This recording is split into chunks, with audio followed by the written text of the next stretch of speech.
നമസ്കാരം.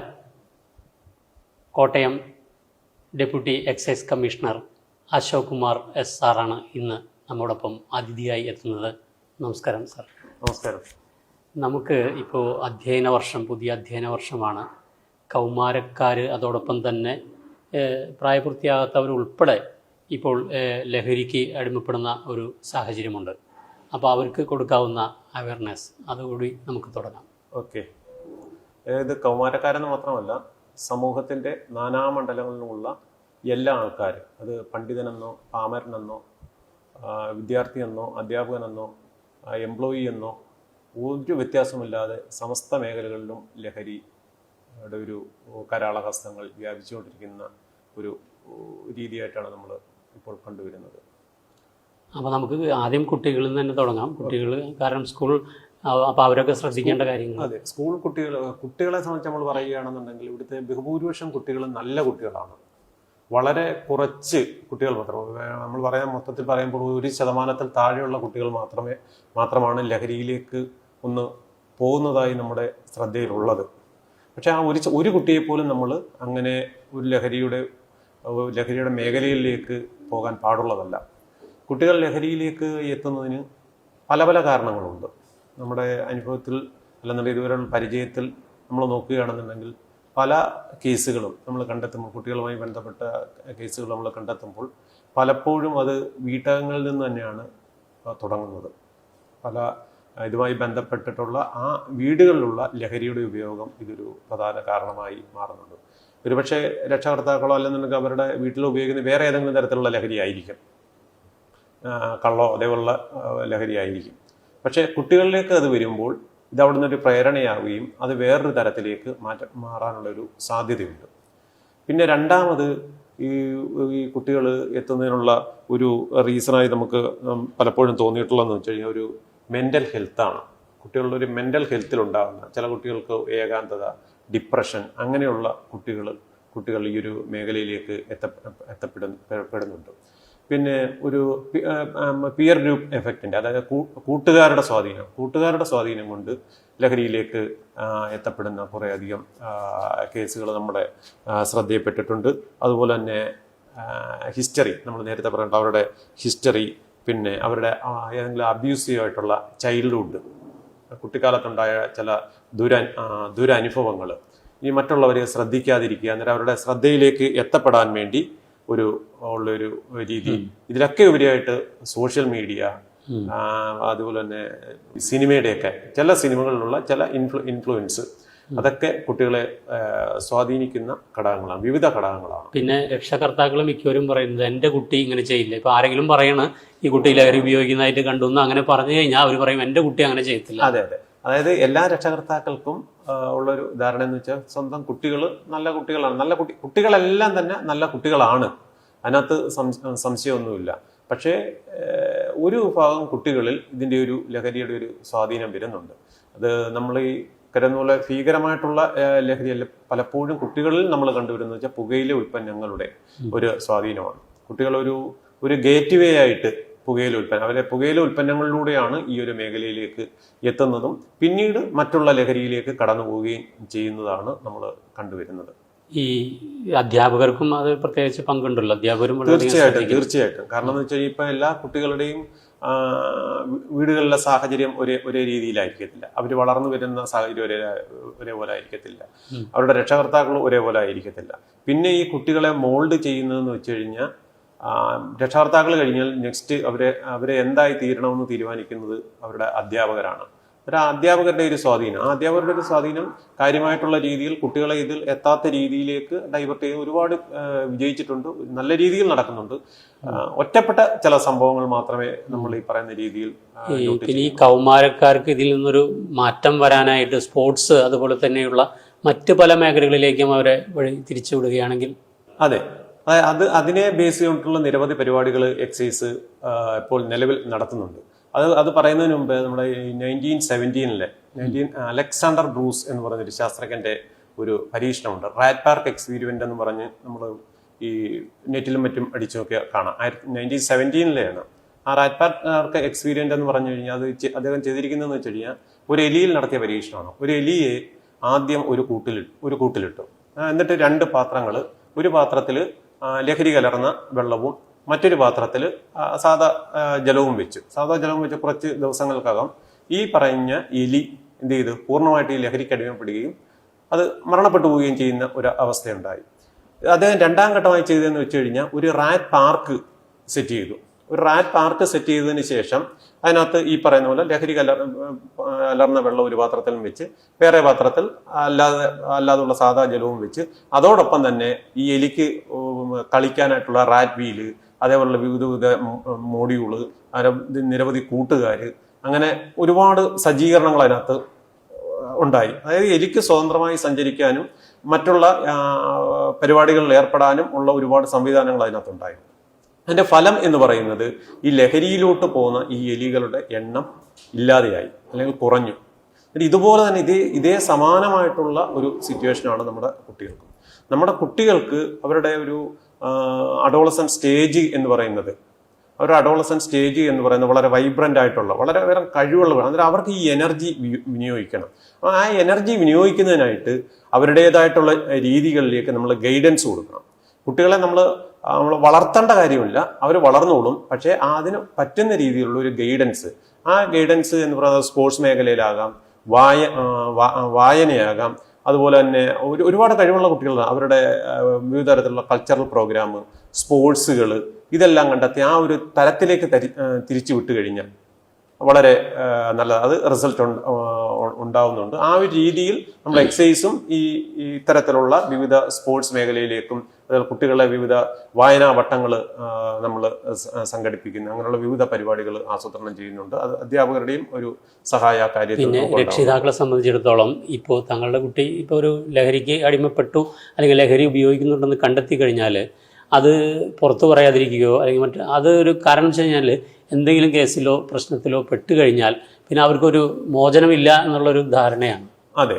എന്നിട്ട് ഇത് വളരെ വ്യാപകമായിട്ടുള്ള കാരണം എന്ന് വെച്ച് കഴിഞ്ഞാൽ ഈ പലപ്പോഴും നമ്മൾ പറയുന്നല്ലോ, ഒന്നുകിൽ പിയർ ഗ്രൂപ്പിന്റെ സ്വാധീനം കൊണ്ടോ അതല്ലെന്നുണ്ടെങ്കിൽ ഏതെങ്കിലും പരസ്യത്തിൽ കണ്ടോ ഇവർക്ക് ഒരു പരീക്ഷണത്തിന് മുതിരുന്നതാണ് പലപ്പോഴും കുട്ടികൾ ഇതിൽ വരുന്നത്. അതായത് ഇത്തരത്തിലുള്ള ഒരു പരീക്ഷണം മുതിരുകയോ 1-2 തവണ ഉപയോഗിക്കുകയും ചെയ്ത് പിന്നീട് ഇതിന്റെ അഡിക്ഷനിലേക്ക് പോകുന്ന ഒരു ലെവലാണ് കുട്ടികൾ കാണുന്നത്. എന്നിട്ട് ഇത്തരത്തിൽ ഏതെങ്കിലും ഒരു കേസ് ഒരു അധ്യാപകനോ അല്ലെങ്കിൽ രക്ഷകർത്താക്കളോ കണ്ടു കഴിഞ്ഞാൽ പലപ്പോഴും ഇവരത് മറച്ചു വെക്കുന്നുണ്ട്. ഇവര് മറച്ചു വെക്കുന്നതിനുള്ള ഒരു പ്രധാന കാര്യം അവരുടെ കുട്ടിയുടെ ഭാവിയെ കരുതിയാണ് എന്നുള്ളൊരു രീതിയാണ്. പക്ഷെ അത് യഥാർത്ഥത്തിൽ അവരോട് ചെയ്യുന്ന ഒരു ദോഷകരമായിട്ടുള്ള കാര്യമാണ്. മാത്രമല്ല അവരുടെ ഭാവി എന്നേക്ക് ഇരുളടഞ്ഞ ഒരു പ്രത്യേകതയാണ്. ഇപ്പം നമ്മുടെ രീതിയിൽ ഇപ്പം ഫസ്റ്റ് ആയിട്ട് ഒരു കുട്ടി ലഹരി ഉപയോഗിക്കുന്നു, അവൻ അതിന് അഡിക്റ്റായി എന്നുണ്ടെന്നുണ്ടെങ്കിൽ അവനെ രക്ഷപ്പെടുത്താനുള്ള ഒരുപാട് മാർഗങ്ങളുണ്ട്. അവന്റെ ഭാവിയൊന്നും പോവുകയോ മറ്റൊന്നുമില്ല. ഒന്നാമത് നമ്മൾ അത് ചെയ്യുന്നതെന്ന് വെച്ച് കഴിഞ്ഞാൽ അവനെ വിമുക്തിയുടെ ഭാഗമായിട്ട് നമുക്ക് ഒരു ഡി അഡിക്ഷൻ സെന്റർ ഉണ്ട്. അവനവിടെ കൗൺസിലിങ്ങിന് വിധേയമാക്കും. അവനെ അവന് വേണ്ടത്ര രീതിയിലുള്ള ട്രീറ്റ്മെന്റ് കൊടുക്കും. ആ ട്രീറ്റ്മെന്റ് കൊടുത്ത് ഈ അഡിക്ഷന്റെ സ്വഭാവം അവനിൽ നിന്ന് മാറി എന്നുണ്ടെന്നുണ്ടെങ്കിൽ ആ ഡോക്ടറുടെ കയ്യിൽ നിന്ന് അത് സർട്ടിഫിക്കറ്റ് വാങ്ങുകയും ഇവനെ ഈ കേസിൽ നിന്ന് തന്നെ അവനെ മോചിപ്പിക്കുന്ന രീതിയിൽ ഇമ്മ്യൂണിറ്റി ഫ്രം പ്രോസിക്യൂഷൻ എന്ന് പറഞ്ഞ് നമ്മുടെ NDPS ആക്ടിൽ തന്നെ 64A എന്ന് പറയുന്ന ഒരു വകുപ്പ് തന്നെ ഉണ്ട്. എന്നാൽ ആ ഒരു രീതിയിൽ ഒരുപാട് കുട്ടികളെ അത് നമുക്ക് പരസ്യമായിട്ട് പറയാൻ കഴിയുകയില്ല. ഇത് ഇവരുടെ കാര്യങ്ങൾ മറ്റൊരാൾ അറിയത്തതുമില്ല. വളരെ രഹസ്യമായി ചെയ്യുന്ന വളരെ അധ്യാപകരൊക്കെ കോളേജിലെയും അതുപോലെ സ്കൂളുകളിലെയും ഒക്കെ അധ്യാപകർ ഈ ഒരു കാര്യത്തിൽ നമ്മളുടെ അടുത്ത് വളരെയേറെ സഹകരിക്കുന്നുണ്ട്.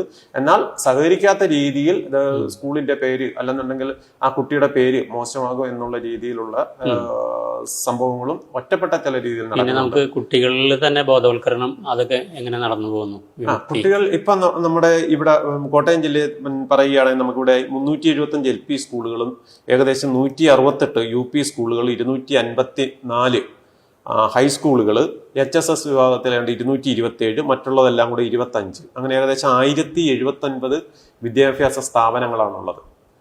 ഈ എക്സൈസ് 3 രീതിയിലാണ് നമ്മളുടെ പ്രവർത്തനം നടത്തുന്നത്. 1 എന്ന് പറയുന്നത് ഈ പറയുന്ന രീതിയിലുള്ള എൻഫോഴ്സ്മെന്റ് പ്രവർത്തനങ്ങൾ, 2 എന്ന് പറയുന്നത് ബോധവൽക്കരണം, 3 എന്ന് പറയുന്നത് ഡി അഡിക്ഷൻ. അതിൽ എൻഫോഴ്സ്മെന്റ് പ്രവർത്തനത്തിനകത്താണ് സാധാരണ രീതി നമ്മൾ പുറമെയുള്ള കേസുകൾ കണ്ടെത്തുന്നത്, അതേപോലുള്ള കാര്യങ്ങളും മറ്റും വരുന്നത്. 2ാം ഘട്ടമാണ് ഈ പറയുന്ന ബോധവൽക്കരണം കൊണ്ട് ഉദ്ദേശിക്കുന്നതെന്ന് വെച്ച് കഴിഞ്ഞാൽ ഇതിൽ എത്തപ്പെടാത്ത ആൾക്കാരെ ലഹരി വ്യാപിക്കാത്ത കുട്ടികളിലേക്ക് ഒരിക്കലും ഇത് എത്തപ്പെടരുത്. അതിന്റെ ഒരു ശാസ്ത്രീയ വശം കുട്ടികളെ പറയും. എന്തുകൊണ്ടാണ് ഒരാൾ ലഹരി ഉപയോഗിക്കുന്നത്, ലഹരി ഉപയോഗിച്ചാൽ ഉണ്ടാകുന്ന അതിന്റെ അനന്തരഫലങ്ങൾ എന്തെല്ലാമാണ്, ആ ഒരു രീതിയിലുള്ള ഒരു ബോധവൽക്കരണം. അതോടൊപ്പം തന്നെ നേരത്തെ ഞാൻ പറഞ്ഞതുപോലെ ഏതെങ്കിലും കുട്ടികൾ 1-2 തവണ ഉപയോഗിച്ചു പോയിട്ടുണ്ടെന്നുണ്ടെങ്കിൽ അവരെ ഇതിനകത്ത് നിന്ന് രക്ഷപ്പെടുത്താൻ വേണ്ടിയുള്ള ഒരു ഡി അഡിക്ഷന്റെ പാതയിലേക്ക് കൊണ്ടുവന്ന് അവന്റെ യഥാർത്ഥ ജീവിത നിലവാരം എങ്ങനെയാണോ ആ ഒരു രീതിയിലേക്ക് കൊണ്ടുപോകുന്നതാണ് ബോധവൽക്കരണം എന്നുകൊണ്ട് നമ്മൾ ഉദ്ദേശിക്കുന്നത്. മൂന്നാമത്തതാണ് ഡി അഡിക്ഷൻ. നമ്മൾ പറയുന്ന പോലെ മറ്റെല്ലാ അസുഖങ്ങളെ പോലെയും ലഹരിയുടെ അടിമത്വം എന്ന് പറയുന്നത് മദ്യത്തിന്റെ ആയാലും അതുപോലെ തന്നെ പുകയിലയുടെ ആയാലും അതുപോലെ തന്നെ മറ്റുള്ള ഡ്രഗുകളുടെ ആയാലും ഇതിന്റെ അടിമത്തം എന്ന് പറയുന്നത് ഒരു രോഗമാണ്. ആ രോഗത്തിന് ചികിത്സയാണ് വേണ്ടത്. അതിനകത്ത് മറ്റുള്ള ഉപദേശങ്ങളോ മറ്റുള്ള കാര്യങ്ങളോ ഒന്നിനും പ്രസക്തിയില്ല. നമുക്ക് സാധാരണ രീതിയിൽ പനി വന്ന് ഒരു വൈറൽ ഫീവർ വന്നു കഴിഞ്ഞാൽ അതിന് ധാരാളം മെഡിസിൻ കൊടുക്കുക എന്നുള്ളതാണ്. പുനരധിവാസം നമ്മുടെ നേതൃത്വത്തിൽ നടക്കുന്നുണ്ട്. അതേപോലെ തന്നെ ഇതിന് അഡിക്റ്റ് ആയിട്ടുള്ളവരെ നമ്മളുടെ നേതൃത്വത്തിൽ എക്സൈസിന്റെ നേതൃത്വത്തിൽ എല്ലാ ജില്ലകളിലും ഓരോ ഡി അഡിക്ഷൻ സെന്ററുകളുണ്ട്. നമ്മുടെ ഇവിടെ പാലാ ഗവൺമെന്റ് ഹോസ്പിറ്റലിലാണ് ഡി അഡിക്ഷൻ സെന്റർ പ്രവർത്തിക്കുന്നത്. പൂർണ്ണമായിട്ടും ഫ്രീ ആണ്. 1 രൂപ പോലും പൈസ ചെലവ് അവിടെ നമുക്ക് ഇല്ല. അത് അവിടെ കിടത്തി ചികിത്സിക്കേണ്ടവരെ കിടത്തി ചികിത്സിക്കും. അതുപോലെ തന്നെ ചിലപ്പോൾ 1-2 സിറ്റിംഗ് കൊണ്ട് മതിയാവുന്ന ചില കേസുകളുണ്ടായി. ഇപ്പം പുകയിലയുടെയൊക്കെ ആണെന്നുണ്ടെങ്കിൽ അതിന് ജസ്റ്റ് വന്നിട്ടുള്ള ആൾക്കാരാണെന്നുണ്ടെങ്കിൽ അത് ജസ്റ്റ് കൗൺസിലിംഗ് കൊണ്ട് തന്നെ അതിൽ നിന്ന് മാറാവുന്ന തരത്തിലുള്ളതുണ്ട്. ആ രീതിയിലുള്ള ഒരു സൈക്കാട്രിക് ആയിട്ടുള്ള ട്രീറ്റ്മെന്റ് കൊടുക്കുക എന്നുള്ളതാണ് നമ്മളിപ്പോൾ നടത്തിക്കൊണ്ടിരിക്കുന്ന മറ്റൊരു മാർഗം. പിന്നെ ഈ ഓരോ കാലഘട്ടത്തിനനുസരിച്ച് ഇപ്പം നമുക്കൊക്കെ അറിയാം, നമ്മുടെയൊക്കെ കാലഘട്ടത്തിൽ ആ സമയത്തൊക്കെ കൂടുതലും പിടിക്കപ്പെടുന്നത് സാധാരണ അന്നൊക്കെ മദ്യം അല്ലെങ്കിൽ പിന്നെ കഞ്ചാവ് അങ്ങനെയൊക്കെയുള്ളായിരുന്നു. പിന്നീട് ബ്രൗൺ ഷുഗർ പോലുള്ള കുറേ ലഹരികൾ വന്നു. പക്ഷേ ഇപ്പോൾ വലിയ രീതിയിലുള്ള മാരകമായ ലഹരി വസ്തുക്കളാണ് ഇപ്പോൾ. അതല്ല ഏറ്റവും അപകടകരമായ സാധനം. അതെ, അതായത് ഈ ലഹരി എന്ന് പറയുന്നത് എല്ലാ കാലഘട്ടത്തിലും ഉണ്ടായിരുന്നു. നമ്മൾ പഴയ ഹിപ്പി സിനിമയൊക്കെ എടുത്ത് നോക്കിക്കഴിഞ്ഞാൽ നമുക്ക് അറിയാൻ കഴിയും. അങ്ങനെ എല്ലാ കാലഘട്ടത്തിലും ഉണ്ടായിരുന്നു. പക്ഷെ ഈ ഓരോ കാലഘട്ടം മാറുന്നതനുസരിച്ച് എന്ത് ചെയ്ത് ഈ ലഹരിയുടെ ഉപയോഗിക്കുന്ന രീതിയും തരവും ഒക്കെ മാറിയിട്ടുണ്ട് എന്നുള്ളത് വളരെ സത്യസന്ധമായിട്ടുള്ള ഒരു കാര്യമാണ്. അതിനുള്ള നേരത്തെ നമ്മൾ പറഞ്ഞില്ല, സോഷ്യൽ മീഡിയ അതിനൊരു പ്രധാന കാരണമാണ്. നമുക്ക് ഏറ്റവും അതായത് ഇന്ന് ലോകത്തുള്ള എല്ലാ സംഭവങ്ങളും കേവലം ഒരു കിളിക്കൂടിനകത്ത് കിട്ടുന്നത് പോലെ നമുക്ക് നമ്മുടെ ഒരു മൊബൈലിനകത്ത് എല്ലാ സംഭവങ്ങളും നമുക്ക് കിട്ടും. അത് വളരെ നമുക്ക് വളരെ പ്രയോജനകരമായിട്ടുള്ള ഒരുപാട് കാര്യങ്ങളും കിട്ടുന്നതോടൊപ്പം തന്നെ നമുക്ക് എന്ത് ചെയ്യുന്നു, ഇത്തരത്തിലുള്ള ചില കാര്യങ്ങളും അതിനകത്ത് വരുന്നുണ്ട്. അത് നമ്മളിപ്പം കേസ് കണ്ടെടുക്കുമ്പോഴും അതേപോലെ തന്നെയാണ്. നമ്മുടെ പലർക്കും കിട്ടുന്നത് ഓൺലൈൻ വകേന കിട്ടുന്നതും മറ്റു പല രീതികളും ഉണ്ട്. പക്ഷെ അത്തരത്തിലുള്ള കാര്യങ്ങളെല്ലാം തന്നെ നമ്മൾ ബ്രേക്ക് ചെയ്യുകയും 1-2 തവണ ചിലപ്പോൾ ഒരാൾക്ക് ഇത് പിടിച്ച് നീക്കാൻ കഴിയും. മാത്രമല്ല ഇതിന് ഈ സിന്തറ്റിക് ഡ്രഗ്സ് എന്നൊക്കെ പറഞ്ഞു കഴിഞ്ഞാൽ അത് ഒരു അധികം വർഷങ്ങളില്ല, അത് ഉപയോഗിച്ച് തുടങ്ങി കഴിഞ്ഞാൽ പിന്നെ അതിൽ നിന്നൊക്കെ മോചനം വലിയ പാട് തന്നെയാണ്. അതെ, ഏതൊരു ഡ്രഗ് ആയാലും അതിന് അഡിക്റ്റ് ആയി കഴിഞ്ഞാൽ അതിനകത്തുനിന്നുള്ള മോചനം വളരെ പ്രയാസകരമാണ്. ഇതിപ്പോ ഒരു ഡ്രഗിന്റെ കേസിൽ നമ്മൾ പറയും, ഇപ്പം മദ്യപാനത്തിന്റെ കേസിൽ നമ്മൾ പറയുകയാണെന്നുണ്ടെങ്കിൽ എപ്പോഴും അവൻ മദ്യപിച്ചിട്ടാണ് പ്രശ്നങ്ങൾ ഉണ്ടാക്കുന്നത്. അതേപോലെ ഡ്രഗ് അഡിക്റ്റിനെ സംബന്ധിച്ച് പറയുകയാണെന്നുണ്ടെങ്കിൽ ആ ഡ്രഗ് കിട്ടാത്തത് മൂലമാണ് ഉണ്ടാകുന്നത്. പിന്നെ ഒരു മൾട്ടി ഡ്രഗ് ആയിരിക്കും അവരുടെ ഒരു പ്രധാന വിഷയം. അല്ല, ഇത് ആദ്യം കൊടുത്തു തുടങ്ങുന്നത് അവർ ചിലപ്പോൾ സൗജന്യമായിട്ടായിരിക്കും. അതെ, അങ്ങനെയൊക്കെയുള്ള സംഭവം. അതായത് നമ്മൾ ശ്രദ്ധിച്ചു കഴിഞ്ഞാൽ ഇപ്പൊ ഈ മദ്യവും യഥാർത്ഥത്തിൽ ഒരു ഡ്രഗിന്റെ കാറ്റഗറിയിൽ തന്നെ വരുന്ന ഒരു സംഭവം തന്നെയാണ്. എങ്കിൽ തന്നെ മദ്യം അതിനകത്ത് വരുമ്പം ഉള്ളൊരു സംഭവം എന്ന് വെച്ച് കഴിഞ്ഞാൽ ഒരു കൂട്ടുകാരനെ വിളിച്ച് കൂട്ടുകാരനോടൊപ്പം അല്ലെന്നുണ്ടെങ്കിൽ സുഹൃത്തുക്കളോടൊപ്പം മദ്യപിക്കാനായിട്ട് അന്നൊരു ജസ്റ്റ് ഒരു കമ്പനിക്ക് വേണ്ടി വിളിക്കുന്ന ഒരു സാഹചര്യം. എന്നാൽ ഒരു ലഹരിയുടെ മറ്റുള്ള ഡ്രഗുകളുടെ കാര്യം വരികയാണെങ്കിൽ ആദ്യം ഈ സൗജന്യമായി കിട്ടുകയും പിന്നീട് ഇവനിത് ഉപയോഗിക്കണമെന്നുണ്ടെന്നുണ്ടെങ്കിൽ ഇതിനകത്ത് നല്ല ഹ്യൂജ് ആയിട്ടുള്ള പണം വേണം. ആ പണം കണ്ടെത്തണമെന്നുണ്ടെങ്കിൽ പിന്നെ പലപ്പോഴും ഈ മേഖലയിലേക്ക് തന്നെ പോയാൽ മാത്രമേ അവർക്ക് കഴിയത്തുള്ളൂ. കരിയറായിട്ട് മാറുകയും അവസാനം ഇവന്റെ ജീവിതം ഒന്നുമില്ലാതായി തീരുന്ന ഒരവസ്ഥയുമാണ് നമ്മൾ കണ്ടുവരുന്നത്. ഈ ഡ്രഗ് ഉപയോഗിച്ച് അതിന് അഡിക്റ്റായി ഇതിന് മോചിതരാകാതെ അവസാനം ഈ കേസിൽപ്പെട്ട് ഇല്ലാതായി തീരുന്നതാണ് ബഹുഭൂരിപക്ഷവും. എക്സൈസിന്റെ പ്രവർത്തനം എന്ന് പറഞ്ഞു കഴിഞ്ഞാൽ പണ്ട് എന്ന് പറഞ്ഞു കഴിഞ്ഞാൽ സാധാരണ ഇത് വാഹനങ്ങളിലോ അല്ലെങ്കിൽ ഇങ്ങനെയൊക്കെ എത്തിക്കുന്ന രീതി. പക്ഷെ ഇപ്പോൾ കൊറിയർ സർവീസ് പോലുള്ള നമ്മൾ പുതിയ ഇത് കണ്ടുപിടിക്കാനോ അല്ലെങ്കിൽ ഇതിന്റെ പുറകെ നടക്കാനോ എക്സൈസ് വളരെ ശക്തമായിട്ട് തന്നെ നടപടി സ്വീകരിക്കുന്നവരില്ലേ? അതെ, അതായത് ഇപ്പോൾ എന്ന് വെച്ചാൽ നമ്മുടെ കൊറിയർ ഞാൻ നേരത്തെ പറയുന്നതല്ലേ, കൊറിയർ സർവീസുകളുണ്ട്. പിന്നെ അതുപോലെ തന്നെ ഓൺലൈനായിട്ട് കിട്ടുന്ന മാർഗങ്ങളുണ്ട്. പിന്നെ ഫോൺ മുഖേന വിളിച്ച്, എന്നിട്ട് ഇത് ഏത് രീതി ഇവർ അവലംബിച്ചാലും ചിലപ്പോൾ അവർക്ക് ഒരു തവണ അവർക്ക് ഇത് എങ്ങനെയാണ് നമ്മുടെ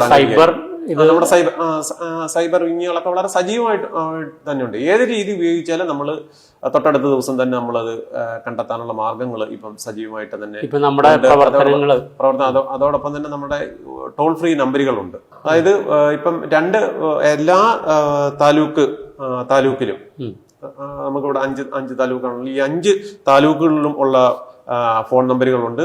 പിന്നെ അതുകൂടാതെ കൗൺസിലിംഗ് വേണ്ട കുട്ടികൾക്ക് 14405 എന്ന് പറയുന്ന വിമുക്തിയുടെ ഒരു ടോൾ ഫ്രീ നമ്പറുണ്ട്. പിന്നെ ഇതൊക്കെ കൂടാതെ ഹെഡ് ക്വാർട്ടേഴ്സിലെ 94 471 78 30 ഈ നമ്പറുണ്ട്. പിന്നെ നമ്മുടെ ഇവിടുത്തെ ഡിവിഷൻ ഓഫീസിലെ നമ്പറുകളുണ്ട്. പിന്നെ താലൂക്ക് നമ്പറുകളുണ്ട്. പിന്നെ ഈ പൊതുജനങ്ങൾക്ക് വിളിച്ചു പറയാൻ ഇങ്ങനെ ഇപ്പൊ ഒരു റെസിഡൻസ് അസോസിയേഷനുകൾ ഇവരെല്ലാവരും സഹകരിച്ചാൽ മാത്രമേ, എക്സൈസ് മാത്രമല്ല അത് സമൂഹം സഹകരിക്കണം. എല്ലാവരുടെയും സഹകരണം ഉണ്ടെന്നുണ്ടെങ്കിൽ മാത്രമേ ഇതിനകത്ത് നമ്മൾ പൂർണ്ണമായിട്ടും, അതായത് എല്ലാവരും സഹകരിക്കുന്നുണ്ട്. അതാണ് ഇപ്പോഴും അറിയാം. വിശേഷിച്ച് ഈ പറയുന്ന ഡ്രഗിന്റെ കാര്യത്തിൽ വിവിധ രാഷ്ട്രീയ, സാമൂഹ്യ, സാംസ്കാരിക സംഘടനകളെല്ലാം ഇത് പൂർണ്ണമായിട്ടും ഒഴിവാകണം ഒരു ചിന്തയിൽ തന്നെ വിവിധ റെസിഡൻസ് അസോസിയേഷനുകൾ, സ്കൂളുകൾ, കോളേജുകൾ ഇവരെല്ലാം സഹകരിച്ചുകൊണ്ടുള്ള ഒരു സംയുക്തമായിട്ടുള്ള ഒരു പ്രവർത്തനമാണ്. ഇപ്പം ഞങ്ങൾ സ്കൂൾ തുറപ്പിന് മുന്നോടിയായിട്ട് തന്നെ ഈ എല്ലാ സ്കൂൾ പരിസരങ്ങളും നമ്മൾ നിരീക്ഷിച്ച് അവിടെ അടഞ്ഞു കിടക്കുന്ന കെട്ടിടങ്ങൾ വല്ലതുമുണ്ടോ, ഒറ്റപ്പെട്ട കെട്ടിടങ്ങൾ വല്ലതുമുണ്ടോ, ഈ സ്കൂളിന്റെ പ്രിമൈസസ് എങ്ങനെയാണ്, പിന്നെ നമ്മുടെ ഓരോ സ്കൂളിലും 1-2 സ്കൂളുകൾ ഒരു എക്സൈസ് ഗാർഡിനെ ചുമതലപ്പെടുത്തിയേക്കുകയാണ്. ഒരു സിവിൽ എക്സൈസ് ഓഫീസറെ നമ്മൾ അവിടെ ചുമതലപ്പെടുത്തിയിരിക്കുകയാണ്. ആ സ്കൂളിൽ ആരെങ്കിലും വന്നു പോകുന്നുണ്ടോ അത്തരം കാര്യങ്ങൾ നിരീക്ഷിക്കുന്നതിനും മറ്റുമായിട്ടും. പിന്നെ അവിടുത്തെ PT ആയിട്ടും അതോടൊപ്പം തന്നെ അവിടെ പ്രിൻസിപ്പളുമായിട്ടും ഹെഡ് മാസ്റ്ററും ഒക്കെ ആയിട്ട് ഞങ്ങളെല്ലാവരും കൂടെ ചേർന്ന് ഉള്ള ഒരു പ്രവർത്തനമാണ് ഇപ്പോൾ നടന്നുകൊണ്ടിരിക്കുന്നത്. പിന്നെ നമ്മുടെ സാധാരണ വ്യാജമദ്യം പോലെ ഉത്സവ സീസണുകളിലും അതിന്റെ പ്രവർത്തനമൊക്കെ റെയ്ഡും കാര്യങ്ങളൊക്കെ എങ്ങനെ? അതെ, അതായത് പൊതുവെ ഈ മദ്യത്തിന്റെ ഉപയോഗം കുറച്ച് കുറവാണ്. വ്യാജമദ്യത്തിന്റെ ഉപയോഗം കോട്ടയം ജില്ലയിൽ സംബന്ധിച്ചിടത്തോളം മദ്യത്തിന്റെ ഉപയോഗം കുറച്ച് വ്യാജമദ്യ കേസുകൾ അപൂർവമായിട്ടാണ്. എന്നാൽ ഈ പറയുന്ന ഈ അടുത്ത സമയത്ത് നമ്മൾ ഡ്രഗിന്റെ കേസ് വരുമ്പോൾ കുറച്ച് വെറൈറ്റി ആയിട്ടുള്ള ഡ്രഗുകളാണ്. ഈ അടുത്ത സമയത്ത് ടെട്രാഹൈഡ്രോ കനാബിനോൾ എന്നും പറഞ്ഞ് ഒരു ഡ്രഗ് നമ്മളെടുത്തു. ഏകദേശം 1 കിലോയ്ക്ക് അടുത്ത് ഉണ്ടായിരുന്നു. 4 പേരെ നമ്മൾ അതിനകത്ത് അറസ്റ്റ് ചെയ്തു. അതെല്ലാം വരുന്നത് മറ്റ് സ്റ്റേറ്റുകൾ. അതെ, അതായത് ഒരു ഡ്രഗും നിലവിൽ നമ്മളുടെ സംസ്ഥാനത്ത് ഉത്പാദിപ്പിക്കുന്നതായിട്ട് ഇല്ല. എല്ലാ ഡ്രഗുകളും വരുന്നതെന്ന് വെച്ച് കഴിഞ്ഞാൽ അന്യ സംസ്ഥാനങ്ങളിൽ നിന്ന് വരുന്നത് തന്നെയാണ്. കർണാടകയിലും അതിന്റെ കണ്ണികളൊക്കെ നമ്മൾ കൃത്യമായിട്ട് പിടിക്കുകയും ചെയ്യുന്നുണ്ട്. ആ ഒരു രീതിയിലോട്ട് നമ്മൾ തന്നെ വളരെ വിപുലമായിട്ടുള്ള രീതിയിൽ വരും. മാത്രമല്ല നമ്മൾ കണ്ടെത്തുന്ന കേസുകൾ ഏകദേശം 98% ശിക്ഷിക്കുന്നുണ്ട്. അതാണ് ഈ NDPS കേസുകളുടെ ഒരു പ്രത്യേകത. NDPS കേസിൽ ഒരുത്തൻ അകപ്പെട്ട് പോയി കഴിഞ്ഞാൽ 98% എന്ന് വെച്ചാൽ 100% തുല്യമാണ്, ശിക്ഷ ഉറപ്പാണ്. 100% അതിനകത്ത് ശിക്ഷ ഉറപ്പാണ്. 98% കേസുകളും നമ്മളുടെ ശിക്ഷിക്കുന്നുണ്ട്. പിന്നെ ഈ ഇപ്പൊ കുട്ടികളുടെ കാര്യം പറഞ്ഞു, അത് ഇപ്പൊ മുതിർന്നവരുടെ ലഹരി ഉപയോഗത്തിന്റെ സംഭവം, അവർക്കും ഇതുപോലെ തന്നെ വിമുക്തിയുടെ സംഭവം ലഹരിയിൽ നിന്ന് മോചിപ്പിച്ച് അങ്ങനെ, അതായത് കുട്ടികളായാലും മുതിർന്നവരായാലും ഈ അഡിക്റ്റുകളാവുന്നവര്, ഈ വിപണനം നടത്തുന്നവരെയല്ല നമ്മൾ ഉദ്ദേശിക്കുന്നത്. അഡിക്റ്റായി അവസാനം ഇതിനകത്ത് നിന്ന് രക്ഷയില്ല അങ്ങനെ പെട്ടുപോയ ആൾക്കാരെ നമ്മൾ ഇതിനകത്ത് നിന്ന് ഇമ്മ്യൂണിറ്റി ഫ്രം പ്രോസിക്യൂഷൻ എന്നുള്ള രീതിയിൽ പിന്നെ കുട്ടികൾക്ക് ആദ്യം നമുക്ക് പുകയില ഉൽപ്പന്നങ്ങൾ എന്ന് പറഞ്ഞു. ഇപ്പൊ നമ്മുടെ നാട്ടിൽ ഇപ്പൊ ഇതര സംസ്ഥാനക്കാര് തൊഴിലാളികൾ ധാരാളം വരുന്നുണ്ട്. അപ്പൊ പിടിക്കപ്പെടുന്ന പല കേസുകളിലും അവർക്ക് ഉപയോഗിക്കാനോ അല്ലെങ്കിൽ അതിൽ വിൽപ്പന നടത്താനോ ഇതര സംസ്ഥാന, അപ്പൊ അവിടെയും അത്തരം കേന്ദ്രങ്ങളിലൊക്കെ ശക്തമായ അന്വേഷണം ഉണ്ടാവില്ലേ? നമ്മുടെ ഇതര സംസ്ഥാന തൊഴിലാളികൾ എന്നുള്ളത് മാത്രമല്ല, ഇതര സംസ്ഥാന തൊഴിലാളികളും വളരെ നല്ലവരായിട്ടുള്ള കുറെ അധികം പേരുണ്ട്. പക്ഷെ അവരെ വെച്ച് കൂടുതലും ഈ വിപണനം നടത്തുന്നത് നമ്മുടെ പ്രാദേശികമായിട്ടുള്ള ആൾക്കാരാണ്. അതിൽ ഈ പുകയില ഉൽപ്പന്നത്തിന്റെ കാര്യം പറയുമ്പോൾ അത്തരത്തിലുള്ള സ്രോതസ്സുകൾ നമ്മൾ അടയ്ക്കുന്നുണ്ട്. കഴിഞ്ഞ ദിവസവും നമ്മൾ ഏകദേശം ഒരു 150 കിലോയ്ക്ക് അടുത്തുള്ള പുകയില ഉൽപ്പന്നങ്ങൾ അടുത്തുനിന്ന് പിടികൂടിയിട്ടുണ്ട്. പിന്നെ അതുപോലെ തന്നെ സ്കൂൾ പരിസരം. ഇനി അതേപോലെ നമ്മൾ ചെയ്യാൻ ഉദ്ദേശിക്കുന്ന മറ്റൊരു കാര്യം എന്ന് വെച്ച് കഴിഞ്ഞാൽ കുട്ടികൾക്ക്, ഞാൻ നേരത്തെ പറഞ്ഞല്ലോ, ഒരു ഗേറ്റ് വേ ആണ് ഈ പറയുന്ന പുകയില ഉൽപ്പന്നങ്ങൾ എന്ന് പറയുന്നത്. ഈ കുട്ടികൾക്ക് പുകയില ഉൽപ്പന്നങ്ങൾ കൊടുക്കുകയാണെന്നുണ്ടെങ്കിൽ അവരെ ജുവനൈൽ ജസ്റ്റിസ് ആക്ട് പ്രകാരം ആ കൊടുക്കുന്ന ആളുടെ പേരിൽ നടപടിയെടുക്കാനായിട്ട് ഉള്ള ശ്രമവും കൂടാണ് നമ്മൾ നടന്നു വരുന്നത്.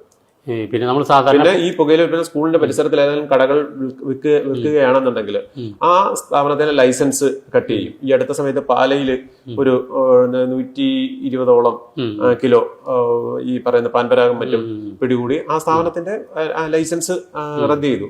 പിന്നെ നമ്മൾ ഈ പറയുന്ന ഇത് കൂടാതെ ഈ ഷെഡ്യൂൾഡ് ഡ്രഗുകൾ കൂടാതെ പലതരത്തിലുള്ള ഡ്രഗുകളും നമുക്കറിയാം, നമുക്ക് ആരോഗ്യപരമായിട്ട് വേദന സംഹാരികളും അതൊക്കെ തന്നെ ഈ പറയുന്ന രീതിയിലുള്ള ഉപയോഗം കണ്ടുവരുന്നുണ്ട്. പിന്നെ നമുക്ക് അങ്ങനെ പറയാൻ പറ്റാത്തൊരു സാധനം, ഇപ്പൊ പിള്ളേർക്ക് എന്തെങ്കിലും സംഭവം അറിവ് കിട്ടി കഴിഞ്ഞാൽ ചിലപ്പോൾ അതിലേക്ക് പോകും. മിഠായി പോലെയുള്ള ചില സാധനങ്ങൾ അങ്ങനെയും ചില സ്ഥലത്ത് നമുക്ക് പിടിച്ചതായിട്ട് അറിവ് ലഭിച്ചിട്ടുണ്ട്. അതായത് ചെറിയൊരു ലഹരിയായിരിക്കും, അത് സ്റ്റാർട്ടിംഗ് ആണ്. അത് സംഭവം സത്യമാണ്. ഈ അടുത്ത സമയത്ത് വൈക്കത്തുനിന്ന് നമ്മൾ കുറച്ച് ഈ പറയുന്ന കാൻഡി മിഠായി പിടിച്ചു. ആ മിഠായി നമുക്ക് സംശയം ഉണ്ടായിരുന്നു. നമുക്കിപ്പം 1000 കുറ്റവാളികൾ രക്ഷപ്പെട്ടാലും ഒരു നിരപരാധി പോലും ശിക്ഷിക്കപ്പെടരുത് എന്നുള്ളൊരു മഹത്തായമായിട്ടുള്ളൊരു നിയമ സംഹിതയാണ് നമുക്ക്. അതുകൊണ്ട് തന്നെ ഒരു നിരപരാധി ഇതിനകത്ത് കൊടുക്കാൻ നമുക്ക് പാടില്ല. അതുകൊണ്ട് തന്നെ ഈ അടുത്ത സമയത്ത് വൈക്കം മേഖലയിൽ നിന്ന് നമ്മൾ കുറച്ച് മിഠായി എടുത്തു. നമുക്ക് സംശയം ഉണ്ടായിരുന്നു. പിന്നീട് പരിശോധിച്ച് നോക്കിയപ്പോഴും ആ മിഠായിക്കകത്ത് ഈ പറഞ്ഞ THC ടെട്രാഹൈഡ്രോ, അതാ നേരത്തെ പറഞ്ഞത് THC എന്ന് പറയുന്ന മാരകമായിട്ടുള്ള മയക്കുമരുന്നിനത്തിൽപ്പെട്ട സബ്സ്റ്റൻസ് ആണ് അതിനകത്തുള്ളത്. ആ നടപടികളുമായിട്ട് മുമ്പോട്ട് പോയിക്കൊണ്ടിരിക്കും. ഈ കൗമാരക്കാരെ വശീകരിക്കാനായിട്ട് പലതരത്തിലുള്ള നമ്പറുകളായിട്ട് ചിലപ്പോ സാധാരണ മുട്ടായി ആയിരിക്കാം, പക്ഷെ കുറച്ചും കൂടി ഒരു ഇത് കിട്ടുന്ന ഒരു ഉന്മാദം കിട്ടുന്ന രീതിയിലേക്ക്. അങ്ങനെ ഏതെങ്കിലും തരത്തിലുള്ള സംശയങ്ങൾ എവിടെങ്കിലും ഉണ്ടെന്നുണ്ടെങ്കിൽ ഞാൻ ഈ പറഞ്ഞ ഈ നമ്പറുകൾ, എക്സൈസിന്റെ നമ്പറുകൾ. പിന്നെ ചിലർക്കൊരു ഡൗട്ടാണ്, ഇപ്പൊ നമ്മളൊരു പ്രദേശത്ത് റെസിഡൻസ് ഏരിയയിലായിരിക്കും, പക്ഷെ അവിടെ ചില വൈകുന്നേരങ്ങളിൽ ചില ഒറ്റപ്പെട്ട വീടുകളിലോ അല്ലെങ്കിൽ ഒഴിവുകളോടത്ത് വന്ന് ഈ കഞ്ചാവും അതോടൊപ്പം തന്നെ മറ്റ് ലഹരി ഉപയോഗിക്കുന്നവർ, പക്ഷെ അവർ പറഞ്ഞു നമ്മളാണ് അത് എന്ന് അറിഞ്ഞു കഴിഞ്ഞാൽ അവർ എന്തെങ്കിലും പ്രശ്നം ഉണ്ടാക്കുമോ എന്നുള്ളൊരു. ഇല്ല, ഒരു കാരണവശാലും. അതായത് ഈ വിവരം തരുന്ന ആൾക്കാരുടെ കാര്യങ്ങൾ നമ്മുടെ അടുത്ത് വിളിച്ച് പറയും. ടോൾ ഫ്രീ നമ്പറുകൾ യഥാർത്ഥത്തിൽ അതിനും കൂടെ വേണ്ടിയിട്ടാണ്. ആരാണ് പറയുന്നത് എന്ന് പറയേണ്ട കാര്യമില്ല. അങ്ങനെ ഒരു സംശയം ഉണ്ടെന്നുണ്ടെങ്കിൽ ആരാണ് പറയുന്നുണ്ടെന്നുള്ള കാര്യമില്ല. പിന്നെ എൻ്റെ ഒഫീഷ്യൽ നമ്പർ ഞാൻ തരാം. എന്നെ ഡയറക്റ്റ് വിളിക്കാം. ആർക്ക് വേണമെന്നുണ്ടെങ്കിലും അതിനകത്തൊന്നും ഇനി ഏതെങ്കിലും ആരുടെയെങ്കിലും ഭാഗത്തുനിന്ന് അങ്ങനെ പുറത്ത് പോകുന്നതായിട്ടുള്ള വിവരം കിട്ടിക്കഴിഞ്ഞാൽ ആ ഉദ്യോഗസ്ഥനെതിരെ നടപടി ഉണ്ടാകും. 100% ആ ഡ്രഗ് കച്ചവടം ചെയ്തതിനേക്കാളും ഭീകരമായിട്ടുള്ള കാര്യമാണല്ലോ. അതുകൊണ്ട് അങ്ങനെ ആരും ചെയ്യില്ല, അങ്ങനൊന്നും ആരും ചെയ്യില്ല. അതുകൊണ്ട് ധൈര്യത്തെ, അതായത് എല്ലാവരും കൂടെ, എല്ലാവരുടെയും ഒരു സാമൂഹ്യ വിപത്താണ് ഇത്. പണ്ടൊക്കെ എവിടെയോ ആയിരുന്ന സംഭവങ്ങൾ ഇന്നൊക്കെ നമ്മുടെ അടുത്തുള്ള വീടുകളിലായി കഴിഞ്ഞ്, നമ്മുടെ വീടുകളിൽ തന്നെ ആയി കഴിഞ്ഞു, ആ ഒരു അവസ്ഥയിലേക്ക് എത്തി. അന്നേരം നമ്മളെല്ലാവരും കൂടി ഒരുമിച്ച് നിന്നെങ്കിൽ മാത്രമേ ഇത് നടക്കുകയുള്ളൂ. ഇതിന്റെ ഭാഗമായിട്ട് ഇപ്പൊ നമുക്ക് ആദ്യം എന്തൊക്കെയാണ് നമുക്ക് ഉള്ള പ്രവർത്തനം, വിമുക്തിയും അതുപോലെ തന്നെയുള്ള മറ്റുള്ള ഇതിന്റെ എല്ലാ പൊതുവായിട്ടുള്ള, ഇപ്പൊ കോട്ടയം ജില്ലയെ സംബന്ധിച്ചിടത്തോളം ഉള്ള പൊതുവായിട്ടുള്ള കാര്യങ്ങൾ എന്തൊക്കെയാണ് ഇതിന് തടയിടാനായിട്ട് ഇപ്പൊ നമ്മൾ ചെയ്തുകൊണ്ടിരിക്കുന്നവർക്ക് ഓരോ താലൂക്ക് ബേസിലും ഓരോ കൺട്രോൾ റൂമുണ്ട്. ഓരോ താലൂക്ക് ബേസിൽ ഇത് 24 മണിക്കൂറും പ്രവർത്തിച്ചുകൊണ്ടിരിക്കും. 5 താലൂക്കുകൾ, 5 കൺട്രോൾ റൂമുണ്ട്. അവിടെ നമ്പറുകളുണ്ട്. അവരെ ആ താലൂക്കിലുള്ളവർക്ക് എപ്പം വേണമെങ്കിലും അവരെ വിളിക്കാം. അത് 24 hours ആയിട്ടുള്ള. അതുകൂടാതെ തന്നെ റോഡ് ചെക്കിംഗ് ആയിട്ടുള്ള രീതിയിൽ നടക്കുന്നുണ്ട്. പിന്നെ നമ്മളും പോലീസ്, അതേപോലെ തന്നെ ഫോറസ്റ്റ്, റവന്യൂ എന്നിവരുമായിട്ട് ചേർന്ന് സംയുക്തമായിട്ടുള്ള പരിശോധനകൾ നടത്തുന്നുണ്ട്. സ്കൂൾ തുറപ്പിന്റെ ഭാഗമായി നമ്മുടെ സ്കൂളുകളുടെ പരിസരങ്ങളെല്ലാം നമ്മൾ നിരീക്ഷണ വിധേയമായിട്ടുണ്ട്. ഞാൻ നേരത്തെ പറഞ്ഞതുപോലെ തന്നെ ഓരോ സ്കൂളുകളും ഓരോ എക്സൈസ് ഓഫീസർമാരുടെ നിയന്ത്രണത്തിലാണ്. ഈ സ്കൂളുകളും അതേപോലെ തന്നെ കോളേജുകളും, അതിൽ നമ്മുടെ അയൽക്കൂട്ടങ്ങൾ, ഓട്ടോറിക്ഷ സഹോദരന്മാർ, ടാക്സി സഹോദരങ്ങൾ, ഇവരെല്ലാം കൂടെ ചേർന്ന് ഞങ്ങൾ കോമൺ ആയിട്ടുള്ള വാട്സാപ്പ് ഗ്രൂപ്പുകളുണ്ട്. അതിനകത്ത് നമ്മളുമായിട്ട് സഹകരിക്കുന്ന നിരവധി ആൾക്കാരുണ്ട്. അവരിൽ നിന്നുള്ള ഇൻഫർമേഷൻ നമുക്ക് കിട്ടുന്നുണ്ട്. ഇതിൽ ഏതൊരു തരത്തിലും ശക്തമായിട്ടുള്ള രീതിയിൽ ഇതിനെ നേരിടുക എന്നുള്ളതാണ്. ഒരു കാരണവശാലും ഒരു കുട്ടിയിലേക്കും ഒരു തരത്തിലുള്ള ലഹരി പദാർത്ഥങ്ങളും എത്താതിരിക്കാനുള്ള ഒരു ശ്രമമാണ്. കുട്ടികളുടെ ഭാഗത്തുനിന്നും ആ ഒരു സഹകരണം ഞങ്ങൾക്ക് ഉണ്ടാകുന്നുണ്ട്. ഞാനിപ്പോൾ ഇത്തരം കാര്യങ്ങളൊക്കെ ചോദിച്ചു. ഇതല്ലാതെ സാറിന് അവയർനെസ്സും അല്ലെങ്കിൽ എന്തൊക്കെ കാര്യങ്ങളാണ് പറയാനുള്ളതെങ്കിലും ഞങ്ങളുടെ ദൃശ്യപ്രേക്ഷകരോട് പറയാം. അതെ, ഇതിനകത്ത് വേറെ ഒന്നുമില്ല. അതായത് നമ്മുടെ കുട്ടികൾ കുട്ടികളോട് എനിക്ക് പ്രധാനമായിട്ടും പറയാനുള്ള ഒറ്റ കാര്യമേ ഉള്ളൂ. ഈ കുട്ടികൾ നിങ്ങൾ എന്താവണം എന്ന് തീരുമാനിക്കുന്നതിനുള്ള ചുമതല നിങ്ങൾക്ക് മാത്രമാണ്. അതായത് നോ പറയാനുള്ള ഒരു താല്പര്യം എല്ലാ കുട്ടികൾക്കും, വേണ്ടാത്ത സാധനം വേണ്ട എന്ന് പറയാനും, അതോടൊപ്പം തന്നെ എന്തെങ്കിലുമുള്ള ഇത്തരത്തിലുള്ള ഏതെങ്കിലും ലഹരി പദാർത്ഥങ്ങൾ കാണുകയാണെന്നുണ്ടെങ്കിൽ ഒന്നുകിൽ നിങ്ങളുടെ രക്ഷകർത്താക്കളോട്, നിങ്ങളുടെ അധ്യാപകരോട്, ഞങ്ങളോട് ഒക്കെ സംവദിക്കാം. ഇനി ഒരിക്കൽ ഏതെങ്കിലും കുട്ടികൾ ഇത് ഉപയോഗിച്ച് പോയിട്ടുണ്ടെന്നുണ്ടെങ്കിൽ അവരെയും രക്ഷപ്പെടുത്തേണ്ട ബാധ്യത നമുക്ക് തന്നെയാണ് ഉള്ളത്. അവർക്കും ഞങ്ങളടുത്ത് ഞങ്ങൾ ഈ തരുന്ന ടോൾ ഫ്രീ നമ്പറിലേക്ക് വിളിച്ചു കഴിഞ്ഞാൽ നിങ്ങൾക്ക് വേണ്ട ചികിത്സ തരും. അത് മറ്റൊരാളും ആരും അറിയില്ല. നിങ്ങൾ എങ്ങനെയാണോ ഒരു പൊതുജീവിതത്തിലേക്ക് എത്തണം, അതിനുവേണ്ട എല്ലാ സപ്പോർട്ടും നമ്മുടെ ഭാഗത്തു നിന്ന് ഉണ്ടാവും. ഓക്കെ. അപ്പോൾ ഇത്രയും നേരം നമുക്ക് വേണ്ടി ദൃശ്യ പ്രേക്ഷകർക്കും അതുപോലെ പൊതുജനങ്ങൾക്കും വേണ്ടി ഈ ലഹരിയിൽ നിന്നും മോചനം ലഭിക്കുന്നതിന് വേണ്ടി ആണ് ഇപ്പോൾ Ashok Kumar sir, deputy commissioner excise, നമ്മളോട് സംസാരിച്ചത്. വളരെയധികം നന്ദി സാർ. Okay, thank you.